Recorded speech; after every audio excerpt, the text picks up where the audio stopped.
आज का ये एपिसोड शुरू करने से पहले एक छोटी सी बात। क्या आप भी अपना पॉडकास्ट बनाने की सोच रहे हैं? तो एंकर ट्राई कीजिए। ये पॉडकास्ट बनाने का सबसे आसान तरीका है। नंबर 1, ये फ्री है। नंबर 2, इसमें कई सारे ऐसे टूल्स हैं जो आपको अपने फ़ोन और कंप्यूटर पर रिकॉर्ड और एडिट करने की फैसिलिटी देते हैं। नंबर 3, आप अपने पॉडकास्ट को डिस्ट्रीब्यूट भी कर सकते हैं, जिससे इसे स्पॉटिफाई और दूसरे प्लेटफॉर्म पर सुना जा सके। तो डाउनलोड कीजिए फ्री एंकर ऐप या विजिट कीजिए anchor.fm पर अपना पॉडकास्ट स्टार्ट करने के लिए। ये तो थी एक छोटी सी जानकारी, और अब शुरू करते हैं एपिसोड का सिलसिला। तो आज के एपिसोड में लीजिए सुनिए आचार्य चतुर्सेन शास्त्री के लिखे उपन्यास सोमनाथ के 46वें भाग पुरस्कार को मेरी यानी समीर गोस्वामी की आवाज में। अजमेर को लूट और आग की भेंट कर अमीर ने वीटली दुर्ग पर धावा करने का इरादा किया।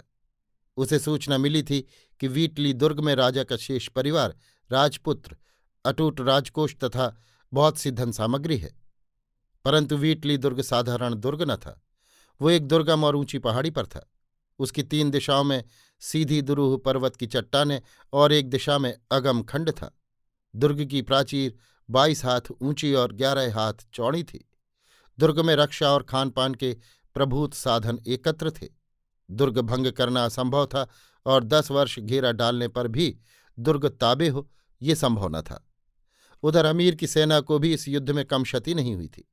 गजनी से चलकर उसे ये पहली ही बड़ी लड़ाई लड़नी पड़ी थी। इसमें वो स्वयं घायल हो गया था।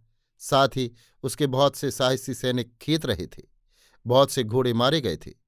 उसकी सेना ही खंडित हो गई थी। इससे वो खींच रहा था। उसे विश्राम की अत्यंत आवश्यकता थी, पर उसे सोमनाथ पहुंचने की जल्दी थी। उसे यह भी भय था कि कदाचित ढूंढीराज सांभरपति उस पर पीछे से न टूट पड़े। दूतों के द्वारा उसे मालूम हो गया था कि अजमेरपति की बहुत सेना अभी भी है। वीटली दुर्ग में भी यथेष्ट सेना थी। चारों ओर से सैनिक एकत्र होते चले आ रहे थे। लोगों में क्रोध और जूझ मरने के भाव भरे हुए थे। इससे उसने अपने सरदारों और सेनापतियों का एक छोटा सा दरबार किया।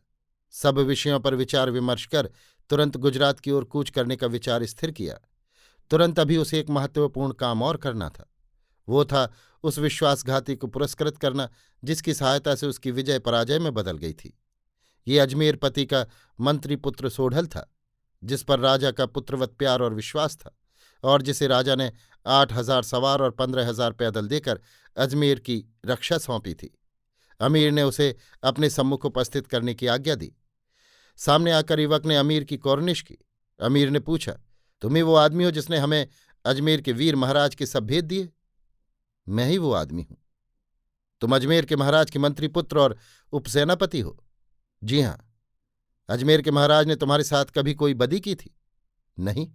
अजमेर के महाराज से उनकी रियाया क्या खुश नहीं थी? खुश थी। तुम्हारे पिता अजमेर के वजीर क्या ये जानते हैं कि तुमने अपने मालिक से दगा की है? नहीं। और कोई जानता है? नहीं। तुमने ये काम क्या इसलिए किया था कि तुम अजमेर की गद्दी पाओगे? इसीलिए। और तो कोई कारण नहीं था?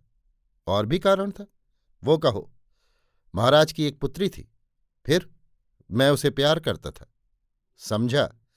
उसने मेरा प्रेम अस्वीकार किया था। क्यों? उसने कहा था कि तुम न कहीं के राजा हो, न तुम्हारी वीरता ही देखी गई है। ठीक है, तो तुमने वीरता दिखाकर नहीं, सिर्फ राजा होकर उसे पाना चाहा? जी हां। हम जानते हैं कि तुम्हारी मदद न मिलने पर हम इस लड़ाई को नहीं जीत सकते थे।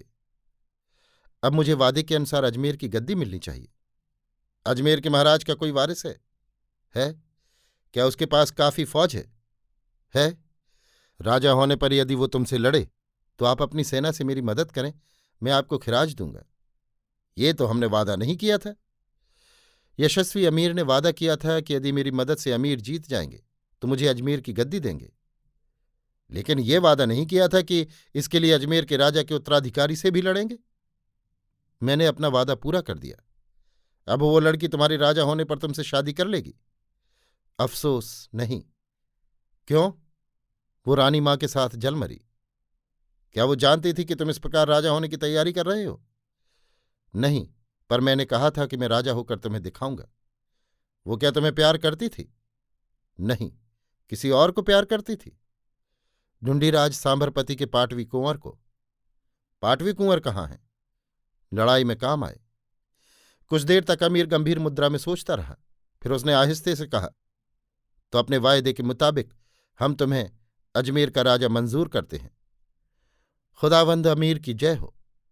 लेकिन तुमने अपने मालिक से दगा की है, इसलिए हम तुम्हें अजमेर के राजा के उत्तराधिकारी के सुपुर्द करते हैं और तुम्हारी कारगुजारी से भी उसे आगाह किए देते हैं। ये कैसी बात? ये बादशाहों और राजाओं की बात है। गुलाम, दगाखोर और कमीने लोग उसे नहीं समझ सकते। अमीर ने मीर मुंशी को हुक्म दिया, इस आदमी की तमाम हकीकत लिखकर इसे हथकड़ियों और बेड़ियों से जकड़कर राजपूतों के सुपुर्द कर दो। मीर मुंशी ने अदब से अमीर का हुक्म स्वीकार किया। सोढल का मुंह काला पड़ गया। एक बार साहस करके उसने फिर अमीर को उसके वायदे की याद दिलाई, दया की प्रार्थना की, पर अमीर ने घृणा से मुंह सिकोड़कर कहा, अजमेर के नए महाराज, हमने अपना वचन पूरा कर दिया, तुम्हें राजा मंजूर कर लिया। इसी से तुम्हें कत्ल करने का हुक्म न देकर राजपूतों के सुपुर्द करते हैं। हमारी मदद का इनाम तुम्हें मिल गया। अब अपने मालिक से दगा करने की सजा तुम्हें उनसे पानी है। इतना कहकर अमीर ने उसे अपने सामने से हटाने का संकेत किया और तत्काल वहां से कूच करने की आज्ञा दी। अभी आप सुन रहे थे आचार्य चतुर्सेन शास्त्री के लिखे उपन्यास सोमनाथ के 46वें भाग पुरस्कार को मेरी यानी समीर गोस्वामी की आवाज में।